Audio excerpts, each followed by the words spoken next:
Hello! Ayan, kumusta naman kayo? Ayan, ang tagal kong di nag-vlog. Ayan, may mga paano-ano lang, sulpot-sulpot lang akong video. Pero yung sit-down vlog na ganito, ang tagal ko nang hindi ginawa. Kasi nga, na-busy ako.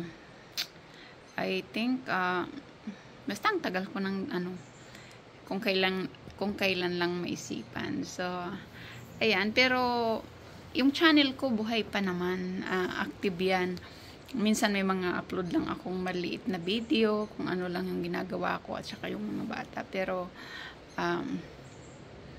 ganun talaga, kailangan mag-focus muna sa buhay, nanay, ayan, kung ano yung priority, diba? So yun, I decided na mag-slow down, but minsan talaga naisipan ko lang na makipagchikahan dahil sa ngayon I think yung subscriber ko nasa naman halos 5,000. So mangungumusta lang sa inyo guys. Kumusta mga kamarites ko dyan.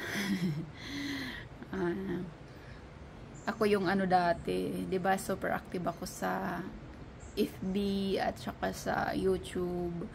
Ako yung certified marites. Charot. Ayan. But once in a while kasi talaga yung parang nag-slow down kasi I have a lot of things to do. Charot. Ang dami kong ginagawa. Ayun lang. Sinasabi ko lang sa inyo, marami akong ginagawa. Diyos.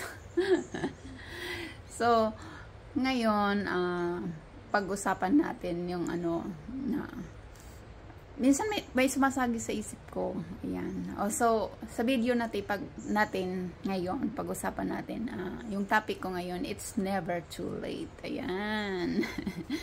So, 'di ba, maisip mo minsan yung ganito talaga guys, pag tumatanda ka na, marami ka ng realization sa buhay.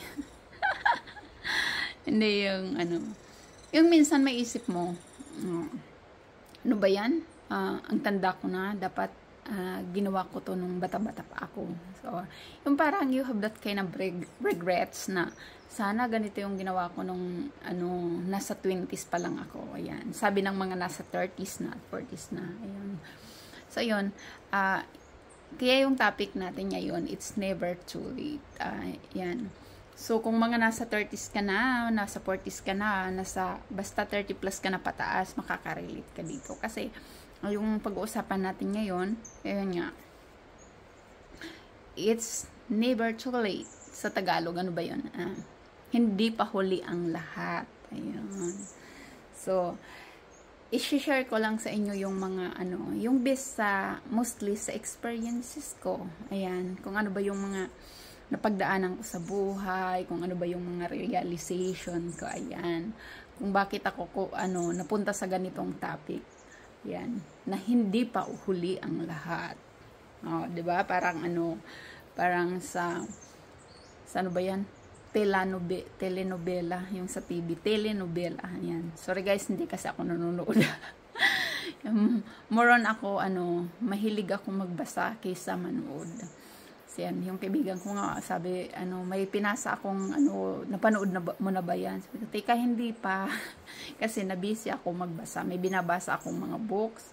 Ayan, so, kumbaga sa listahan ko, kung may lista ako na mga babasahin at mga papanoorin, nauuna kung gawin yung mga kailangan ko munang basahin bago ko mapanood yung mga nirecommend sa akin ng mga kaibigan ko. Ayan, iwan ko, basta ganun lang ako. Ako lang yan, charot. Ayan, so, what I realized, guys, kasi, yun nga, simula nung high school ako, nag-quit kasi ako nung high school ako so, paano-ano yung pag-aaral ko, hinto-hinto, for personal reasons na rin, at saka sa finances, alam mo naman sa atin, di ba, mahirap yung, inuuna natin, kailangan muna magtrabaho tayo para may pang-aral, yung mga ganon. So, until such time na na-realize natin na, ay, tumanda na pala ako, tapos hindi pa ako tapos mag-aral. 'Di ba? dumating ka sa punto na ganyan na parang, ay sana, iginapang ko talaga yung pag-aaral ko. Di sana tapos na ako ngayon. May mga ganun tayo eh. It's normal. Yung parang may mga mababasa nga ako minsan. Nasa 30s na ako. Pwede pa kaya akong mag-aral? Ganun. So, to tell you honestly guys, 36 na ako. Tapos, ayan, nag-aaral na naman ako. O, diba? So, hindi ko siya i-consider na huli pa ang lahat. Kasi, dati naniniwala ako yung sabi na, sige, unahin mo muna yung mga gustong gawin. Kasi yung paaralan, andyan lang yan. Lalo na kung hirap ka sa buhay, syempre uunahin mo muna yung pangkain mo, panggatas ng anak mo, lalo na kung nagkaanak ka ng maaga. Kasi yung paaralan, andyan lang naman yan. Pero, kasi kung you have the chance na mag-aral, syempre unahin mo yung pag-aaral kasi mas magandang trabaho ang makukuha mo kung nakapag-aral ka na. Mag-aral ka muna, nagtrabaho ka. Pero kung hindi ka nagkaroon ng ganyang chance na yung unahin yung pag-aaral bago nagtrabaho, syempre yung masasabi ko, hindi pa talaga huli ang lahat. Kahit anong edad mo pa yan, kahit minsan may mga opportunity na dumarating sa buhay natin, tas yung parang lagi tayong na ay baka matanda na ako para dyan, o hindi ko na ata kaya gawin yan kasi may edad na ako, o diba?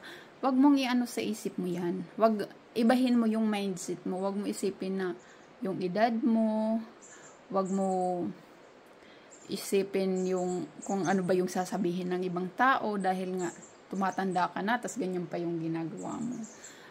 Dapat hindi mo anuhin yan sa isip mo. Wag mo itanim sa utak mo, kumbaga. Kasi ako yung tipo ng tao na gagawin ko yung kung ano yung nakakapagpasaya sa akin, hindi yung kung ano yung sasabihin ng ibang tao. More on, ginagawa ko talaga kung ano yung gusto ko. Hindi ko masabi na selfish ako, hindi rin. Hindi naman yan eh. Kasi yung mga tao, yung mga taong hindi nakakakilala sa atin, kung sino pa yung hindi nakakakilala sa atin, sila pa yung marami yung parang feeling nila, ang dami nilang alam sa buhay mo. Tapos, yung opinion nila, yung parang mga negative lang na opinion yung masasabi nila sa'yo. So, kaya dapat hindi natin masyadong pinapansin. Kasi nasa nature lang yung tao na yung mga judgmental. I-judge, kahit anong gawin mo sa buhay, mayroon at mayroong taong mag-judge sa'yo. Mayroong taong sasabihin sa'yo na, ay, bakit ganito yung ganaw? Lahat yung gagawin mo, tama o mali yan, para sa iba questionable. So, yung magandang gawin mo, wag mo silang, wag mong intindihin kung ano yung sasabihin nila. Yung importante, gagawin mo kung ano yung nakakapagpasaya sa'yo. Kung ano sa tingin mo yung tingin mo makakabuti para sa sarili mo. Ayan. So, ayan, yung ko ngayon, yung episode. Ayan. It's never too late. Ayan. So, kung ano man yan, kung may gusto kang gawin sa buhay, kahit may edad ka na, sabihin, itanim mo sa isip mo na, hindi pa huli ang lahat. Kaya mo pa yan, huwag mo isipin yung sasabihin ng iba. Lahat naman tayo na, kailangan magsimula, there's something na umpisahan natin. Ang importante yung isa, sabi ng tita ko, kung ano mo pa yung inumpisahan mo, ang importante tapusin mo. Ayan yung sinabi sa akin, ayan, natandaan ko yan. So, ayan, di ba pag magkarinig ka ng ganyan, oo nga, kailangan tapusin ko to. Kasi, yun talaga yung dapat yung goal natin. Yung kung ano man yung mga naumpisahan natin dapat tapusin. So, example, yung pag-aaral mo, kailangan tapusin mo. At kung nagda-doubt ka na baka may edad ka na, so, wag mong intindihin yung sasabihin ng iba kasi wala sa edad yan. As long as buhay ka pa, may pangarap ka pa, kung ano yung pangarap mo, tuparin mo. Ayan. Kasi ikaw lang din yung ikaw lang yung tutupad sa pangarap mo, hindi yung kapitbahay mo. Ikaw lang. Kaya maniwala ka sa akin. Yan. See you on my next one.